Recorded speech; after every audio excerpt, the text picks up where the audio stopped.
আসসালামু আলাইকুম রহমতুল্লাহি ওবারাকাতু। আলহামদুলিল্লাহ সালাতু ওয়াসসালামু আলা রাসূলিল্লাহ ওয়া বাদ। গুরুত্বপূর্ণ একটি মাসআলা, সেটি হলো মৃত্যু ব্যক্তির নিকট বরকত কামনা করা, মৃত্যু ব্যক্তির কাছে বরকত নেওয়া। আমরা বিভিন্ন দরগা, বিভিন্ন মাজারে অলি আউলিয়া বলে খ্যাত যারা, তাদের কাছে যাই, তাদের কবরের পাশে যাই, কবরের পাশে যেয়ে আমরা বরকত নিয়ে থাকি। এটি কি আদৌ বৈধ? এটি কখনো বৈধ হতে পারে না। জঘন্যতম অপরাধী কাজ এটা। আল্লাহ রাব্বুল আলামিন হলেন তিনি বরকতময়, তিনি বরকতে ভূষিত। আল্লাহ ছাড়া কেউ বরকতময় নয়। বরকত সব আল্লাহর কাছে এবং আল্লাহর কাছ থেকে বরকত আসে। মৃত্যু ব্যক্তির কাছে বরকত নেওয়া, তাদের কাছে যাওয়া, তাদের কাছে ধর্ণা দেওয়া, তাদের কাছে মান্যত করা, যদি এমন উদ্দেশ্য হয় যে তাদের কাছে বরকত পাবো, ফায়াজ পাবো, সফল কাম পাবো, দুনিয়া আখিরাত আমরা মঙ্গলজনক করব, এটি সম্পূর্ণ শিরকি কাজ। আল্লাহ রাব্বুল আলামিন তিনি হলেন পরিপূর্ণ বরকতময়। ইরশাদ করেছেন, তাবারাকাল্লাযী নাযালাল ফুরকানা আলা আবদিহি লিয়াকুনা লিল আলামিনা নাযীরা।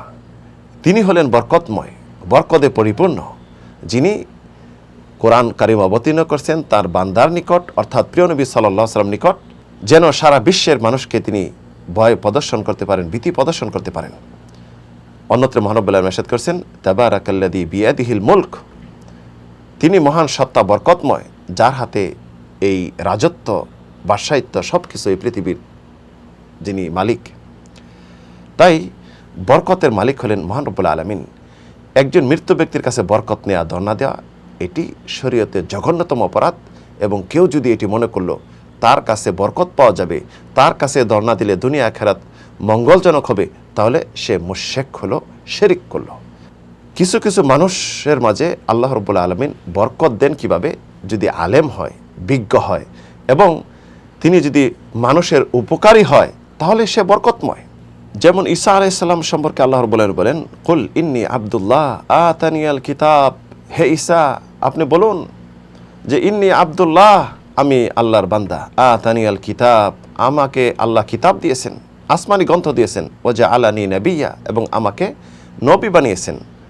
ওয়াজা আলানি মুবারাকান আইনামা কুনতু, এবং আমাকে বরকতময় করেছেন আমি যেখানেই থাকি না কেন। অর্থাৎ ঈসা আলাইহিস সালাম বরকতময়, এইদিকে মানুষের উপকার আসবে, মানুষকে সঠিক পথ প্রদর্শন করবেন, মানুষকে আল্লাহ রাব্বুল আলামিনের ওহী প্রত্যাদেশ প্রচার করবেন, প্রসার করবেন, মানুষ উপকৃত হবে, এই জন্য বরকতময়।